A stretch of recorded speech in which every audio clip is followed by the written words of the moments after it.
This episode is sponsored by Law Tiger San Diego. If you or a loved one is injured in a motorcycle accident, call 1-800-LAW-TIGERS for a free case evaluation. Hello and welcome to the Scenic Ride, a podcast where we explore some of the best motorcycle rides in North America and beyond. I'm Sanna. I'm Staci. And I'm Davin. And today we are doing another big one, and that's Route 66, also known as the Mother Road. I'm really excited about this one because it's one of my all-time favorite road trips, and I've written so much about this road, books and articles, that there's probably no other route that I'm this intimately familiar with. And the reason we're doing this episode right now is because Route 66 is turning 100 years old this year, and there's a bunch of centennial stuff happening. So we wanted to give you guys enough time to still plan your trip for 2026. I will say that Route 66 is a bit of a journey. It's over 2,400 miles long and goes through 8 states. And there's so much to see and do along the way that this could easily be an 8-part series. But we're going to try and keep it to 2 parts, which means that we'll get you through the first half in this episode, and then we're adding a bonus episode next week for the second half. So let's get into it.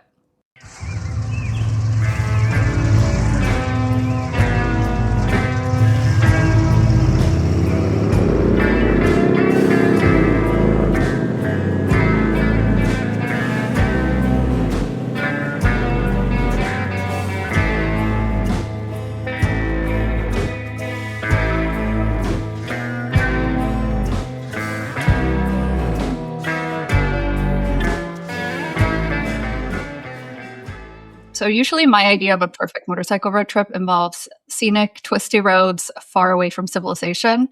And if that's what you're looking for too, then Route 66 might not be your thing.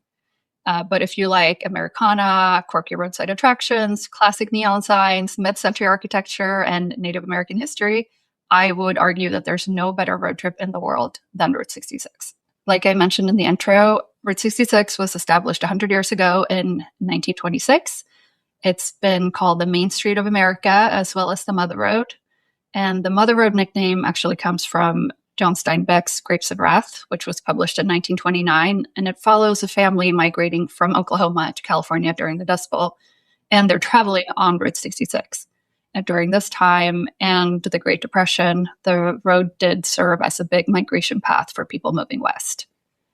In 1938, it became the first fully paved highway in the U.S., and in the 1950s, it became a popular highway for vacationers. And this is when a lot of the roadside attractions that you can still see along the way started popping up to draw tourists to the small towns along the route.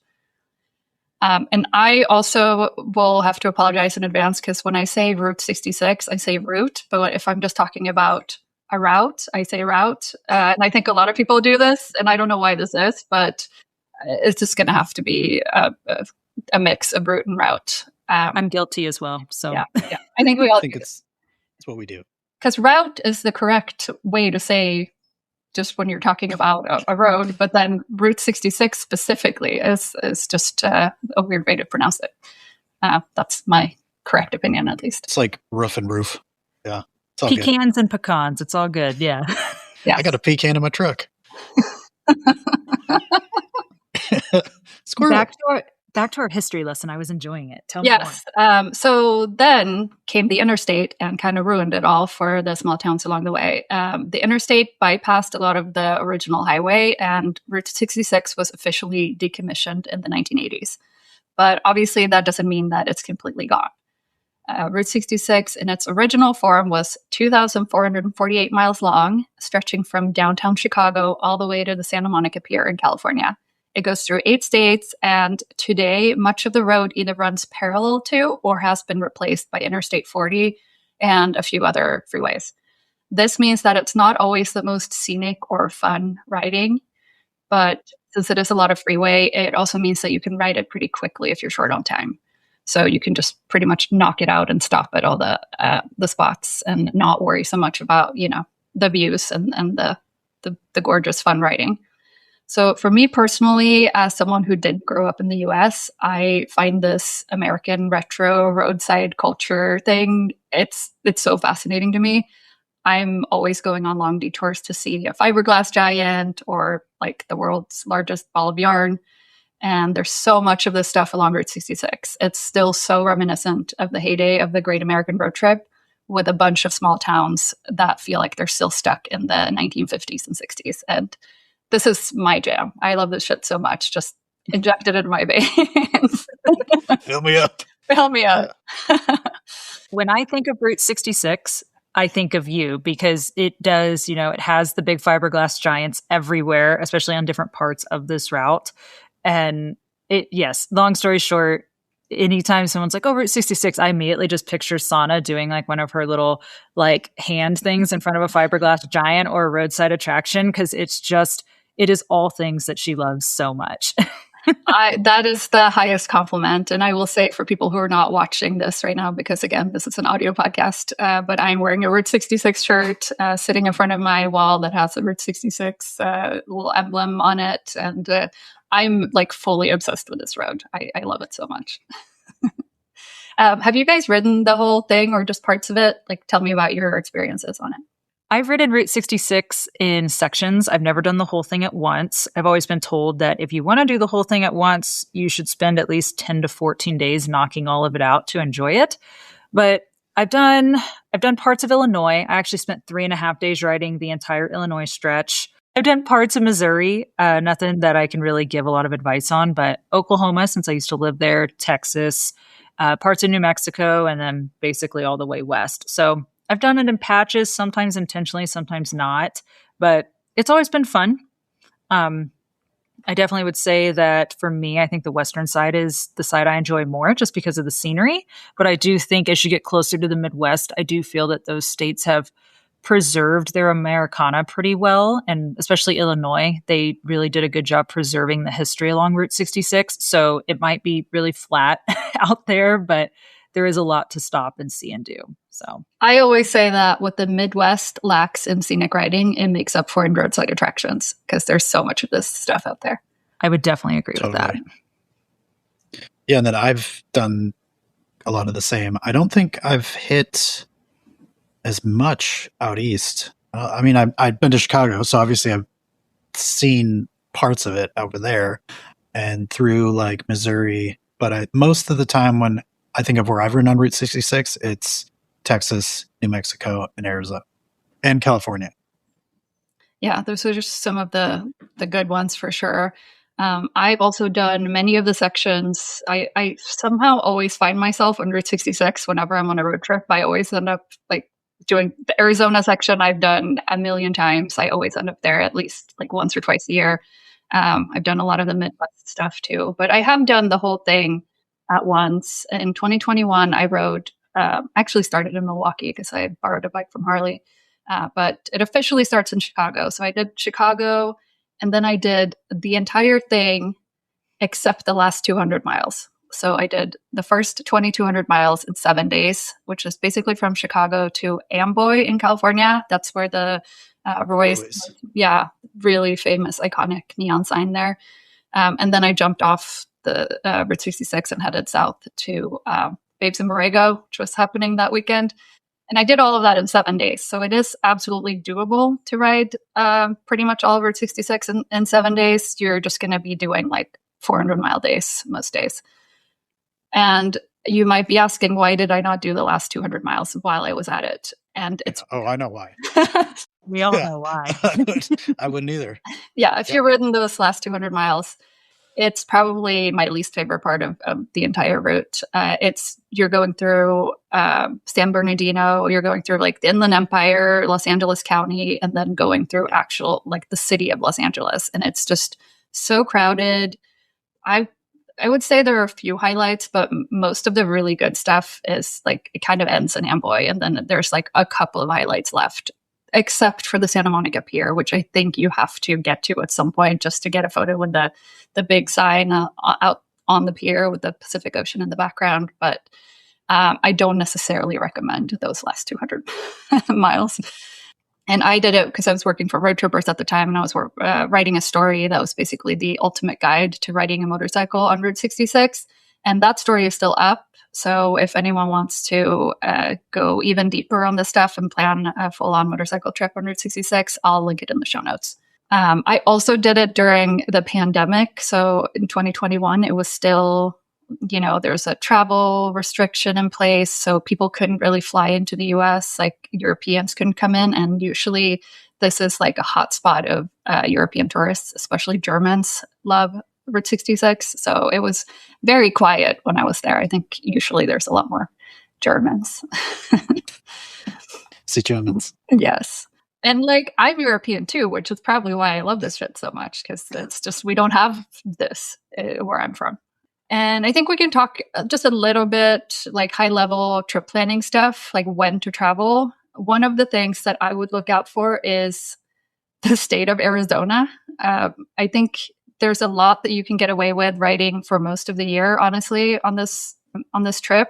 But Arizona makes it a little bit hard because there are sections that are so high up in the mountains, like Flagstaff, where it snows in the winter. And then you're going down into the desert where if you're going in the summer, it's going to be 120 degrees. So I've hit a 50-degree temperature difference on the same day, just in the state of Arizona on Route 66. Wow.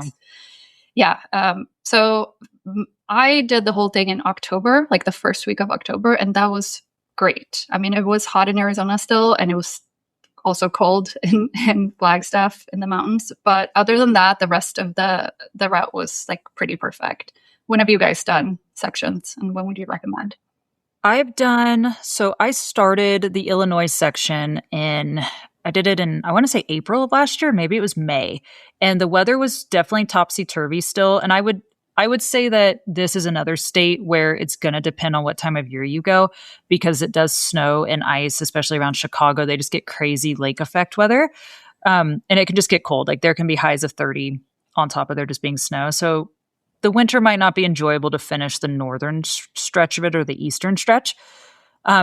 But I did it in May, and the weather was topsy-turvy. One day it was 35 degrees. The next it was raining and 75. So it just kind of depends. It's about the time where the weather starts to get weird in the Midwest. The other times I've ridden Arizona in October, and kind of the same thing. It was really cold, and then it got warm as I got closer over to like Oatman in that area. And I agree with the weather going into, like the Mojave, I guess, over by Needles and all that. It can be 120 degrees, and that's brutal. So. Yeah. Yeah. Also, there's tornado season to consider, I guess. We don't have that out here, so it's not something that I think about a lot. But I think in like Kansas, Oklahoma, and Texas specifically, I think that's like April, May, June-ish. Stacey, you're from Texas. Is that correct? Yep. I'm originally from Texas and lived in Oklahoma for a while, so I'm very familiar with Tornado Alley season. It can start in March. May's the most common month for it, but I feel like the weather across the United States has been really wacky the last few years. Yeah. So really April, I would say March through June, but definitely May is the big one. So what I'm picking up is the best time to ride the whole thing is June or July, because you won't die from a tornado, freezing to death, or earthquakes, melting. Yeah, exactly. Not that we can predict those, but Chicago doesn't usually get nice till end of May, June, as far as that goes. So I would start there, or end there, and then cruise through, and then that way when you end up in Arizona, it's not 245 degrees and Williams either. If it's July, then it will be 145 degrees. But isn't it like August is when it starts getting death hot these days, it seems like? I think May. Now it seems like August through November. I don't even know anymore. So I've lived all over this country, and I also lived in Arizona at one point. And Arizona gets to be 100 plus from easily May to September these days. And of course, when you're up by Flagstaff, that weather's going to change because you're so high in elevation. But yeah, the lower levels in altitude, it'll definitely be really hot. If I had to pick a month to ride Route 66 in full, I would probably choose September, just to try and get the best of all temperature swings across the way. October can get dicey, but Sanna, you said you did it in October and it was pretty decent. Yeah, I did it the first week of October, and I would highly recommend that because I do think it's the best kind of spread of temperatures, but also that's when the balloon fiesta is happening in Albuquerque, and that's kind of like I accidentally timed my trip with a balloon fiesta. And so when you're riding into New Mexico and the Albuquerque area, there's just hot air balloons everywhere. And that's just a really neat thing to look at and cool photo op too. So I think second half of September, first half of October is probably a pretty good bet generally. But I mean, again, you're going 400 miles through 8 states, so you're probably going to hit weather at some point. I don't think there's a way to avoid that. Yeah. Very good point. I think that's a good pick, because I'm just looking at my photos now to see when the last time I went through there, and it was end of October and it was freezing in Arizona. So don't do it then. Yeah. And then we've talked a little bit about what direction to go, but I think personally that, I mean, you can go either from LA to Chicago or from Chicago to LA, but technically the route starts in Chicago and it ends at the Santa Monica Pier. So that is the correct way to do it. But either way, you're going to see pretty much the same things. I like to ride it from Chicago to LA, Santa Monica, because I feel like the scenery gets better. And so it's just more enjoyable. And maybe that's just me having a chip on my shoulder towards flat cornfields and not enjoying riding through states like that. We all have our vices, but flat, straight roads are just not my favorite. So I would rather end on the California end than end in Chicago. So that's just me. And there's something about coming out to the Pacific Ocean and having that as your endpoint that I think is pretty special. Like you're doing that westward migration that they did back in the Dust Bowl days, and you're kind of ending at the same spot. Yeah. It also depends where you live, doesn't it? Because I'm not going to start in Chicago if I'm sitting where I am right now. I'll probably ride it from Amboy to Chicago. You could fly. I mean, I could. You could fly and get an Eagle Rider bike. That's actually a really popular way to... So motorcycle rentals, for those maybe listening to this and don't know what Eagle Rider is, it's a service that all of us have used on numerous motorcycle trips. This is not an ad. This is just us actually like positively using this service. But Eagle Rider should sponsor us. So yeah, correct. hashtag. Putting that out there. But yeah, Eagle Rider has a motorcycle rental spot in LA as well as Chicago. So if you want to fly and rent a bike, you can also do one-way rentals. So if you want to fly to Chicago, jump on a bike and start Route 66 there, then you can end in LA and fly home. And then that, especially if you're international, I feel like a lot of international people do that, but maybe you're someone like Davin or Sanna who's on the Pacific coast and they want to end back in LA and not have to go both ways. I think it's a good option to have. So just an idea, for those thinking of doing this. I will say also that peer-to-peer rental platforms like RiderShare and Twisted Road also in a lot of cases offer one-way rentals. It will cost you it will cost a little bit more, but it might be worth it if you can't take like 3 weeks, 4 weeks off to do the road in both directions. Because like I said, I did it in 7 days, but I was hauling ass. I did a lot of Interstate 40, which you're going to be doing Interstate 40 no matter what. But there are places where you can jump off and do like old parts of the original route. But ideally, I think you want to spend about 2 weeks on this road. Actually, speaking of Eagle Rider, they do tours. Like you can take a guided tour with them on Route 66. And their tour is, I think their main tour is like 15 days. And I often, when I'm trip planning for places that I haven't been to, I will look at local tour companies and see what routes they're doing and how many days they recommend to see a place. I think that's a good travel tip in general. Just even if you're not interested in doing a tour and riding with a group of people that you don't know, just looking at their routes and their schedule is usually helpful in just deciding how long you should spend on a certain stretch. That's a good tip. Yeah, good tip. And then I think we can probably start getting into the itinerary for this and actually start going down the road state by state. But one thing I did want to mention first is that if you ever watched Disney Pixar's movie Cars, which came out in 2006, you're probably pretty familiar with the vibe of Route 66, because that is, in my opinion, that is the best Route 66 movie ever made. I think it's one of the best road trip movies, period. And when I was writing my article that I talked about earlier, I spoke to the president of the Oklahoma Route 66 Association, and he told me that when Cars came out, businesses along the route saw a 30% jump in business just from the movie.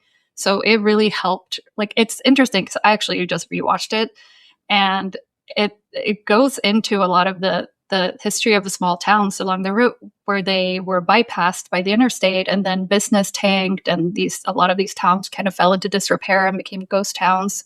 And the fact that they are kind of single-handedly responsible for revitalizing some of these towns is pretty cool. So I would definitely recommend watching the movie before heading out on this road trip. Have you guys seen it? Oh yeah, Life is a Highway. Yeah. Yes. I don't know if I have. I know I obviously know about it, and I feel like I've seen it, but it's been so long I should probably check it out again. It's so good. Like, I literally was watching it this morning before we started recording, and I'm like, I have to stop because I'm crying so much. I can't be on the podcast crying. So okay, well, I'll go to Blockbuster tonight and rent it. Yeah, it's worth it. Okay, good. All right, let's start our journey down Route 66.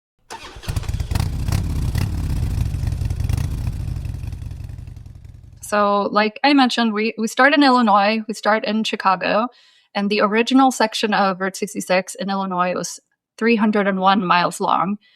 So it's not the longest, but it's not the shortest. It's a pretty good chunk.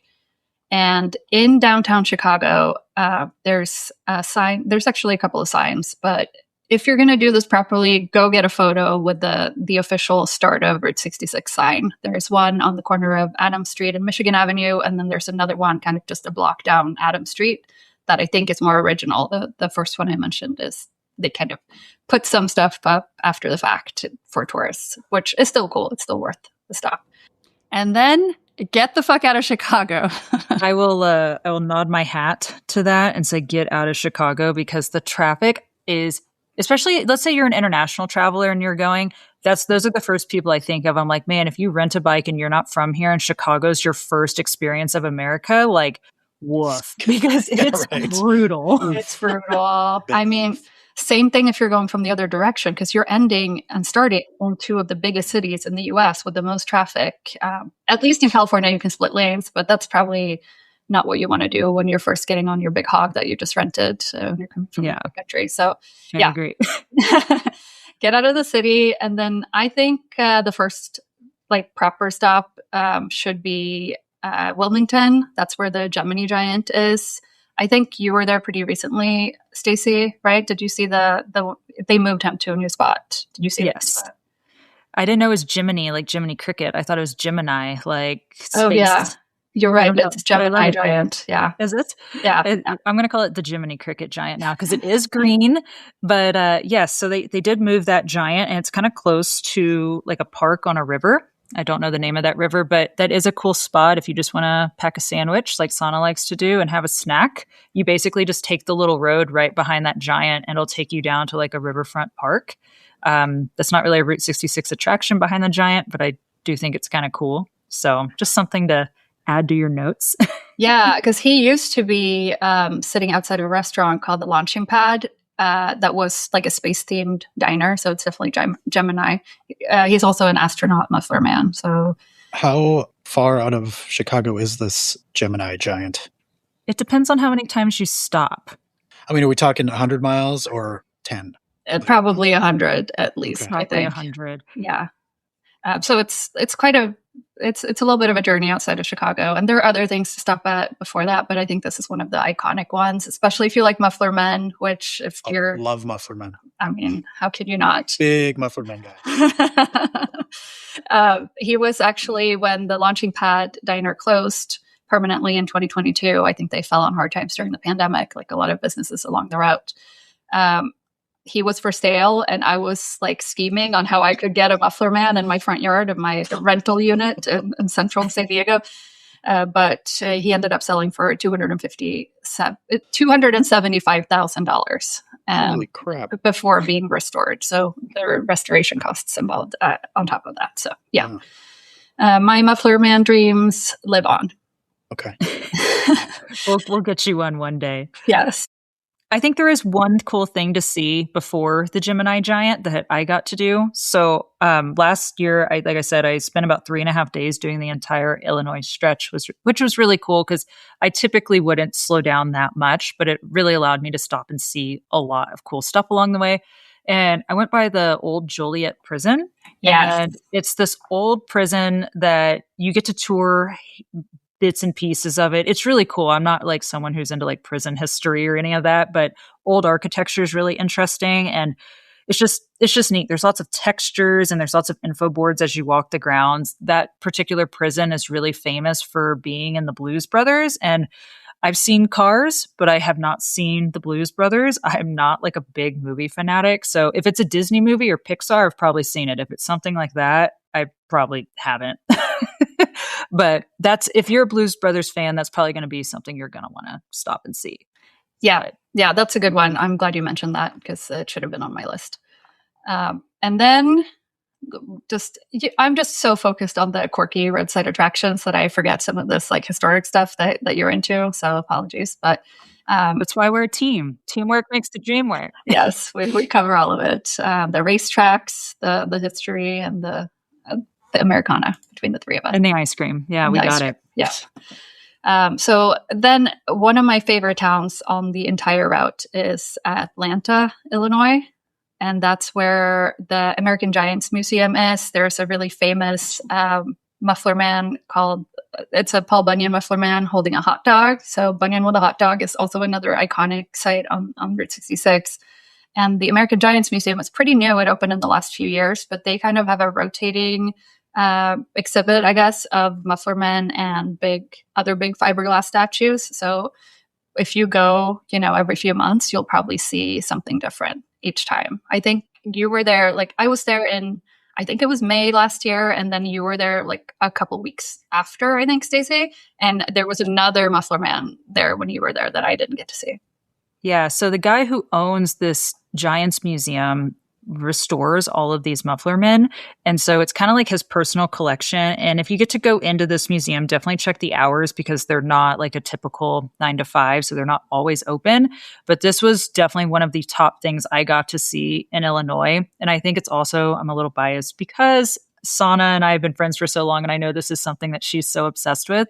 And even being American, I just didn't know the true history of all the muffler men. And inside of this museum, you probably need 30 minutes tops to read all of these info boards, but it walks you through like how the American Giants started, the different types of muffler men, and how like there's one particular gas station chain that was like, we're going to make extra giant ones and how rare those are now. And it's just really cool. And it gave me like a whole new appreciation for the muffler men and American Giants and also just Sanna's hobby. Yeah, maybe I should actually say something about what a muffler man is because not everyone is as obsessed with this stuff as I am. So people might not know. But basically, there were these fiberglass statues that are usually around 20 feet tall. Most of them were made in the 60s and 70s by a company in California called International Fiberglass. And there are like hundreds of original muffler men still standing across the US. And there's also this guy in Virginia named Mark Klein who makes new ones. So if you have a new business and you want to have that retro kind of advertising roadside attraction vibe, you can order one from him.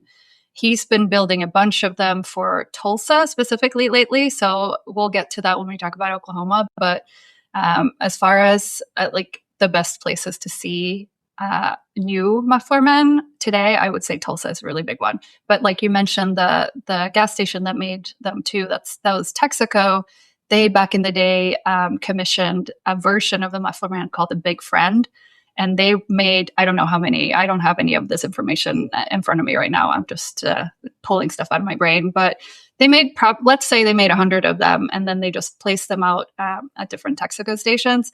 And then once this kind of fad of using these big fiberglass giants for advertising, once that was kind of over, the heyday of the American road trip was kind of like cooling down a little bit, I think they destroyed a bunch of them, but some still stand. And they do have one at the American Giants Museum where they did when I was there. There's only like, to my knowledge, because sometimes I remember numbers like that. They said there's like 3 or 4 of them left. It's very rare to find one. And there's one I want to say that they're like, it's kind of a mystery, but we know it exists. We just can't quite like pinpoint. We can't track its lineage down. So I've seen 3 of them for sure in real life, but yeah, there are a few out there, but some of them are have disappeared. There are a few in Canada too, just fiberglass statues in general. So they're out there. I could talk about this all day long, and I probably should move on with this episode. But there will be more giants in this episode. There will be, yes, absolutely. So going down the route, still in Illinois, there's also the world's largest ketchup bottle, which is a 70-foot tall bottle that sits on top of it's like a water tower. It sits on top of a 100-foot stand. If you like a world's biggest item, which I love that stuff, that's another one. Anything else that you want to highlight in Illinois, Staci? Or Davin, but specifically Staci, since you were just there. Yeah, since I got to nerd out so hard in Illinois. So I definitely think if you're a history nerd, I think that Springfield, Illinois has done a really good job preserving President Lincoln's history in Springfield because that is where he's from. He is also buried there. So one morning, I decided to use Springfield as one of my overnight stays because there's lots of food options, there's lots of lodging. And President Lincoln's tomb is there, which I think is really cool to experience. His whole family is buried there with him in this old cemetery, and there's plenty of stuff you can learn while you're there. And then also the house that they lived in is like and all the houses around it are now part of the national park system.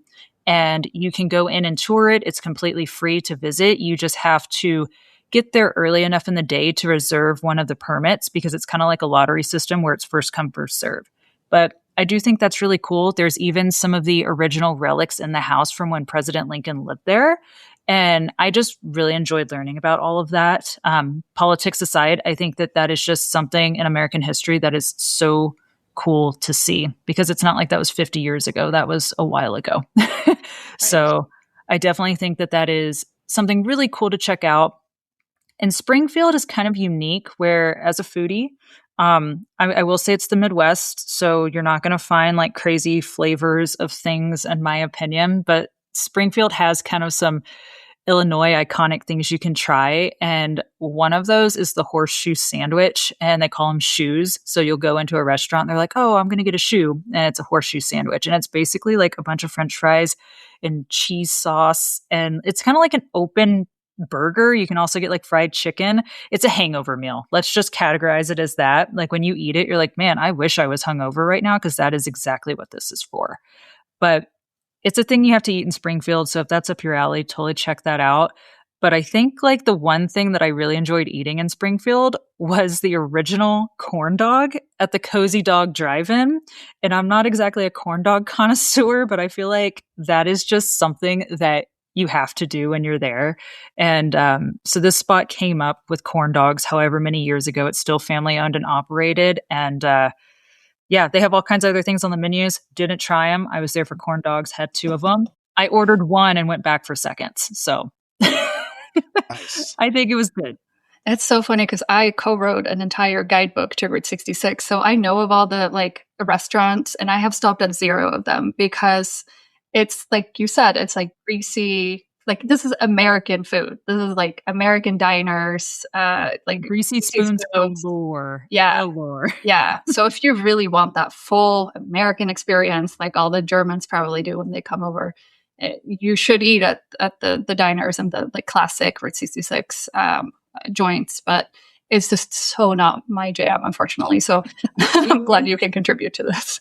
I will definitely say, like this early into this podcast, I think that, man, so I ate like that for 3.5 days in Illinois, and you can eat like that the whole way down Route 66. And I don't think I could do it. Like at some point you're going to want vegetables and a salad and a steak and something that's just not going to clog your arteries, because 3.5 days in, I was just like, I can't with this. It's just so much grease. It's good food, but yeah, it's heavy and it's a lot.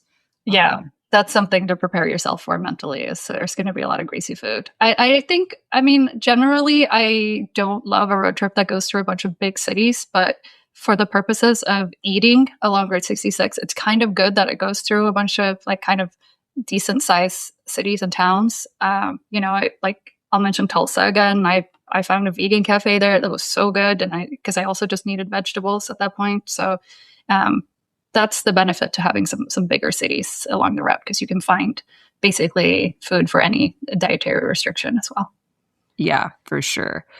And I think right before you cross into Missouri, there are the Cahokia Mounds, which are one of like the oldest Native American civilizations basically in North America. And I don't have all the information right in front of me, but it is like this huge mound right outside of St. Louis, essentially. And when you climb up on top of the mound, you can actually see Gateway Arch from there, and you can see downtown St. Louis. And I think if you're into Native American history and you would like to learn about all of that, I think it's totally worth the stop. There's also a visitor's center, but you'll need to check the hours beforehand because they're kind of weird. And when I was there last year, it was actually under construction, so it wasn't even open. But I think for 2026, they've reopened it. But you guys can check that stuff online if you Google it. And then you can walk across the old Route 66 bridge across the Mississippi River. So for those of you who just want to get off your bike and stretch your legs, I do think that is kind of cool. I wouldn't do it in the middle of the night, but on a nice weather day, I do think that would be a fun stop. You can't ride across it. It's foot traffic only, but I do think it's kind of cool. So absolutely. There's so many sections like that where you can get off the interstate or get off the main road and like explore some original sections of the route, even if you have to do it on foot. Okay, let's head into Missouri then. And you already mentioned Gateway Arch National Park. This is one of two national parks that are located along Route 66. And in my opinion, as someone who has been to 60 out of 63 national parks, this is by far the worst one in the entire country. Whoa. I wasn't expecting that. I mean, it's fine as like a monument. Like I have no problems. Like it's a really cool arch. It's a nice little park. But I just don't understand why it's a national park. And yeah, why is it a national park? It shouldn't be a national monument, right? That's what I would classify it as. And I'm sure there's a lobby, big Missouri lobby came out and demanded it somehow. There was money involved, and that's why it's a national park. I would assume, but you know what? A national park's a national park. Go there, check it off. It's cool. It's just not Yosemite, That's fair. Yeah. And then again, get out of the city. I mean, I'm sure there's plenty of stuff to do in St. Louis. If you guys have anything you want to mention, we can. Otherwise, I'm ready to keep moving. The Triumph Shop has a really good museum. Oh, a museum? Motorcycle museum. Mm-hmm. Cool. So that's a good one. Google that one. I haven't spent any time in St. Louis, unfortunately. I know that there's some stuff to do there, but unfortunately, I'm not the one to ask. So, all right. So the next, there are plenty of stuff to do. Missouri is actually a really beautiful part of Route 66 because you're going through the Ozarks. So even if you're on the interstate, it's really green and lush and pretty. So this is definitely a good state, even though I got rained on the entire time I was going through Missouri, but still really beautiful.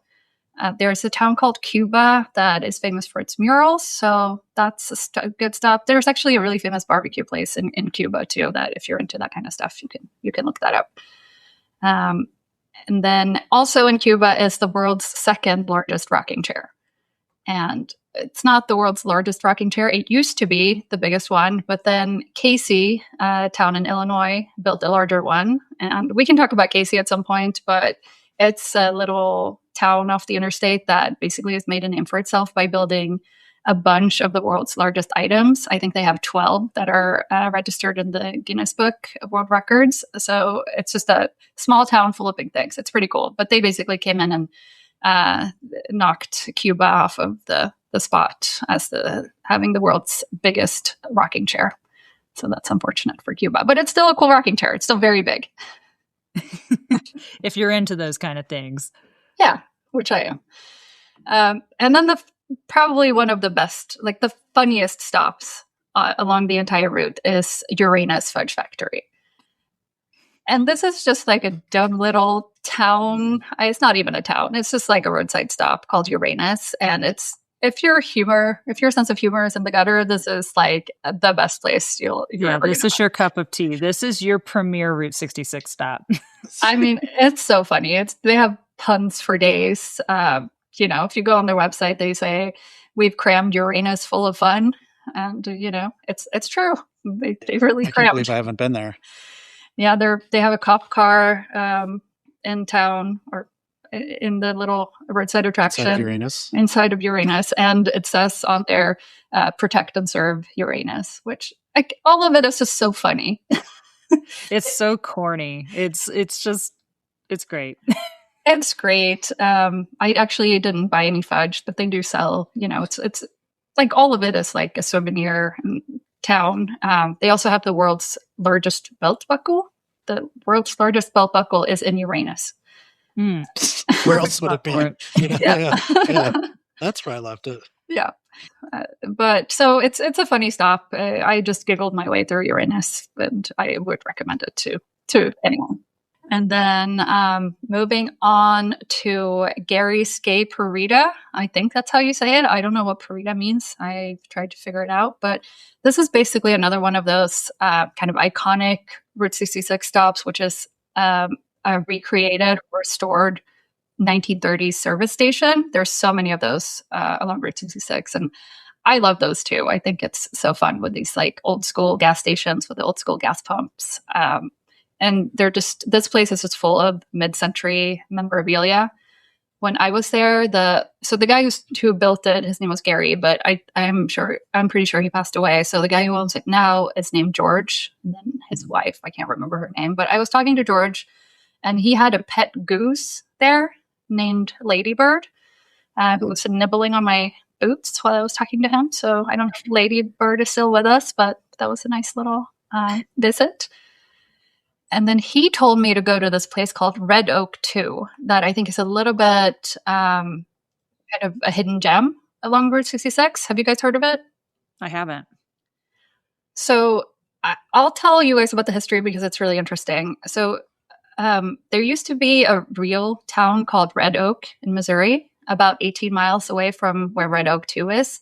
And there's this artist who grew up there, and then he moved away and returned several years later. I think he moved away probably around World War II or maybe before. And then when he came back in the 1970s, he found that his hometown had become a ghost town. Like it basically was crumbling at that point. But he had such fond memories of his town that he built a replica of it. He essentially like bought land near Carthage, I think that's how you say it. And then he began recreating his hometown by he bought and restored buildings from the original town and moved them to his land. And so you can go see these, it's like a basically a completely restored fake town. I think people actually live there, but you can tell that it was not like an organic town. It's fully like artificial, but it's really cool, especially if you like ghost towns. Cool. I went there and I did not see a single human being, but this random dog just showed up and started showing me around. Like it was my guide. It just showed up and then I followed the dog and she showed me around. So nice. Yeah. Anything else on Missouri? Here's a little ditty for you guys. Before I was in the motorcycle industry, I worked at a record label in Royal Oak, Michigan called Times Beach Records. Times Beach was a town on Route 66 in Missouri that basically everyone had to be moved out because of the dioxin poisoning that people were getting because there was dirt roads and they sprayed them with the oil to keep the dust down. And apparently there was like a heavy dioxin concentration in this oil and people in the town started dying and getting sick and all this stuff. So they figured out that it was because of this contaminated oil that they're using to keep the dust down on the roads. And they had to basically buy out all of the people, move them to a new town, and then strip, I don't know how many, a foot or two of topsoil basically off of the entire area of the town. Wow. And then cover it with fresh. And now it's just a big park where this was. Wow. So it's a weird story. If you ever get a chance, look up Times Beach, Missouri, and on the Wikipedia or something, it'll tell you the whole story about it. But it's pretty neat. And then the record label that I worked at, it was Time Speech Records, and like the little symbol was like the chain link fence with little like pokey sticking out of the top. That was like its symbol, because the whole town was surrounded by a fence after that, because you couldn't go there because you would die. It's radioactive. Right. So it's kind of a weird little tidbit for the day, but that's my 2 cents of Route 66 in Missouri. That's great. I hadn't heard that before. Cool. Yeah, so check it out. All right. Now we're heading into Kansas, which is a very short section of Route 66. Only 13 miles of the original route goes through like the southeastern corner of Kansas, but it packs a punch. Like, it's a really good section. If you're going to cram a bunch of stuff into 13 miles, I think Kansas did a really good job. So one of the first things you're going to see when you're coming into Kansas is in Galena. There's a place called Cars on the Route, which is, I guess, Cars on the Route would be the correct pronunciation here. But it's one of those restored service stations. It's in really good shape. And this is where the makers of the movie Cars, that's where they got the inspiration for Towmater, the hillbilly tow truck, because they have a rusty old 1951 International boom truck up front that looks just like Towmater in the movie. So actually they call it Tow-Tater, and he still runs. Nice. And then across the street, basically from Cars on the Route, is the Galena Murder Bordello. And there's some conflicting stories about the background for this house, but it used to be the alleged headquarters of Ma Staffelbach, who was, again, alleged... Bless you. Ma Staffelbach, yes. She was alleged to have operated a murder bordello, in quotes, in the late 1800s, where she and her husband and their sons robbed and killed travelers. And people don't know if this is actually where it happened, but there's a house in Galena called the Galena Murder Bordello. So I think that's worth a visit just for the name of it. Interesting. I've never heard of this. So I'm like, but also I'm not into scary things. Like I said, I watch Disney and Pixar movies. Why would I know about a murder bordello? Yeah, there's no murder bordello replica in Cars. So yeah, we don't need to know about it. It's an interesting one. Yes. There's also a couple of other, little like curio shops in Galena. So just the whole town, it's a small town. It's worth going through it. There's a place where I stopped that's called Gearhead Curios, which is another souvenir shop / restored service station. They have acquired a muffler man since my visit, so I actually do need to go back. Got to go back and see that guy. The final thing that I would recommend in Kansas is the Brush Creek Bridge, and it's the only rainbow arch bridge that remains on Route 66. And this is a specific kind of bridge that was designed by this guy named James March, who built 70 of them. And it's just, if you like a good bridge, which I do, it's kind of shaped like a rainbow, which gives it its name. And you get off the main route because it's been bypassed, but you can still ride across it, and it's really cool. It's a good photo op because it also has the Route 66 sign on the ground, like where it's painted into the actual road, which always makes for good photos. And then we're heading into Oklahoma. And this, I believe, is the longest stretch of Route 66 because it's 432 miles was the original length of the route in Oklahoma. When I went, there was a bunch of, everyone told me to bring cash because of the toll roads, but I think they have fixed that problem now. I think there are some toll roads still remaining, but I don't think you need to carry cash for those. So maybe look into that before going. So Oklahoma's Route 66 portion is probably one of my favorites, and I'm totally biased on that because I did live in Oklahoma for a little while. And so I've definitely spent a lot of time between Oklahoma City and Tulsa getting to check some of that out. And you can that's only a 90 to 100 mile stretch of Route 66. And there is the turnpike that you can get on if you don't want to ride the actual Route 66 through there, but you can do the original one and stay away from the tolls. It can take you all day. There's enough to stop and see between OKC and Tulsa that you can spend one full day just doing 90 miles. I actually have a full video on my YouTube channel where I actually do this. And I'm like eating a bunch of stuff along the way. And by the end of it, I'm like, I can't eat anymore because I'm just so full. But I do think like right outside of Tulsa, the Blue Whale of Catoosa, it is one of the most iconic and popular stops along the whole route, the route. I do think it is totally worth stopping to see. Used to be able to swim there back in the day, and I love a good swimming hole, as we all do. And you can't do that anymore. It's full of turtles and other things, but you can at least go and walk out into the whale and check it out. Actually, right now you can't because they're temporarily closed for renovations. Otherwise, that would be my. Yeah, I know. I think it probably needs it.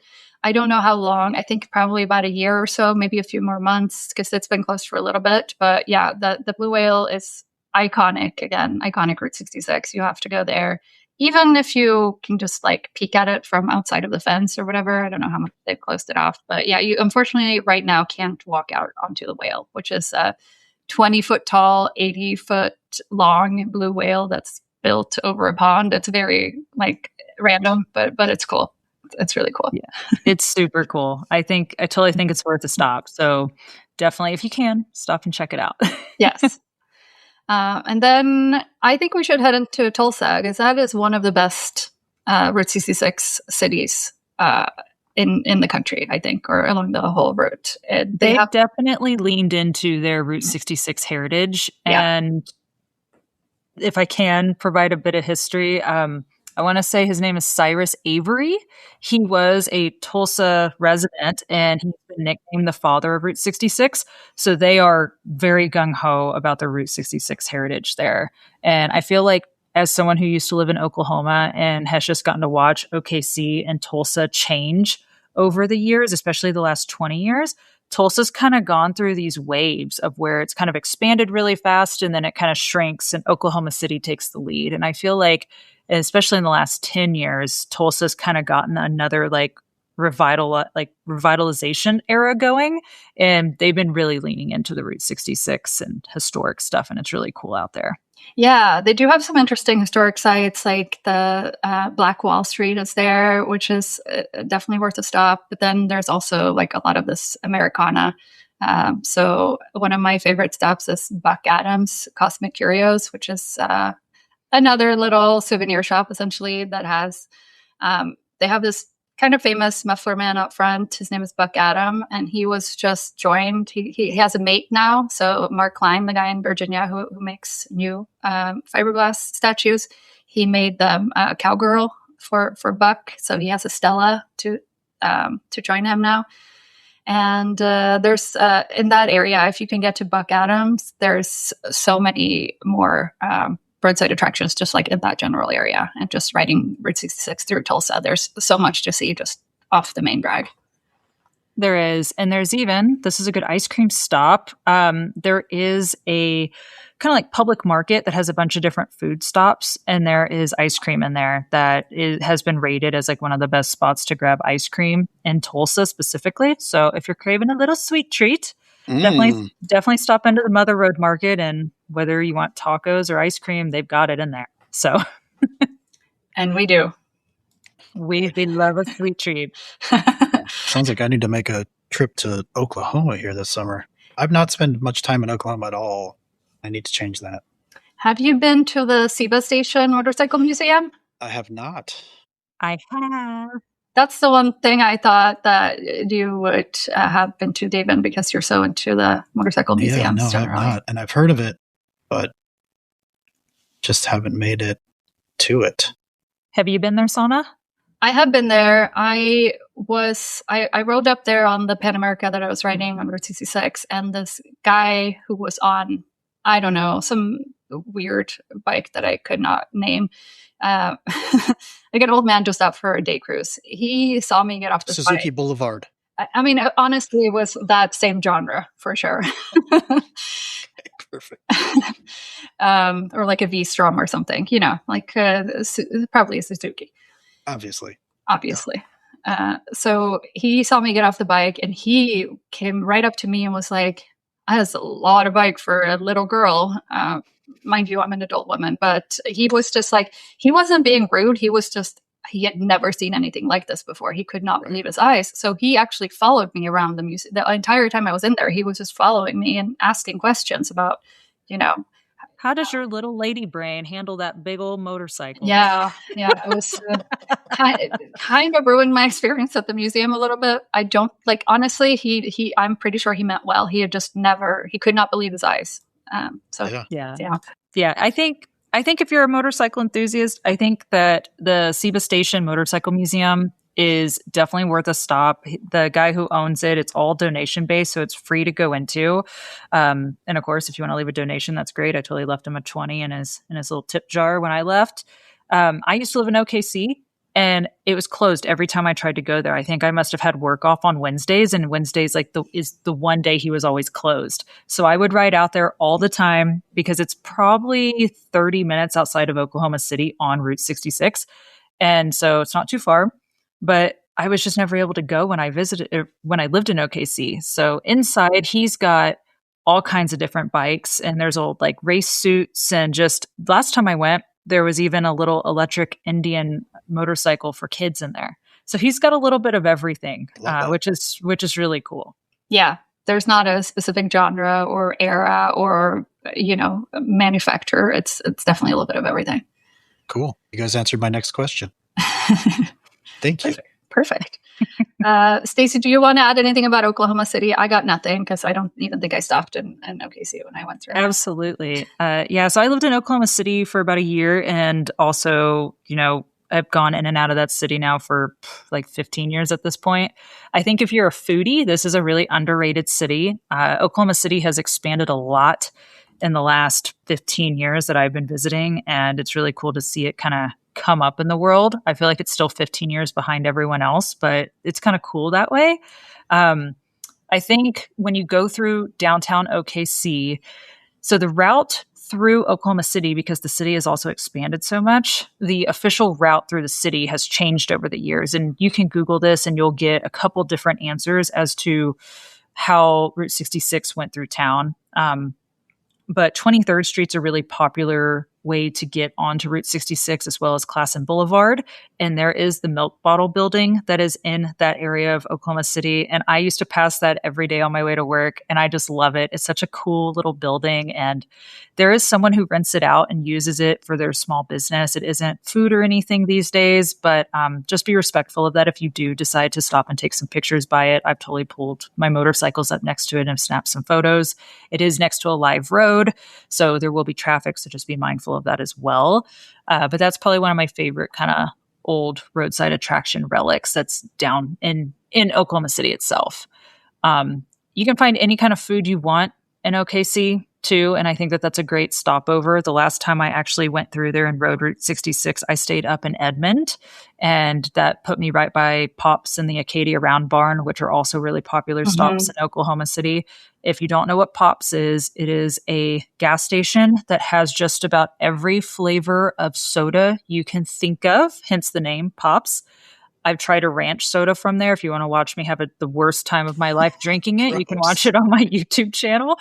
But yeah, they have everything from like barf flavored soda and ranch to root beer, Route 66 root beer. I actually have one in the fridge. Nice. That's just been sitting there.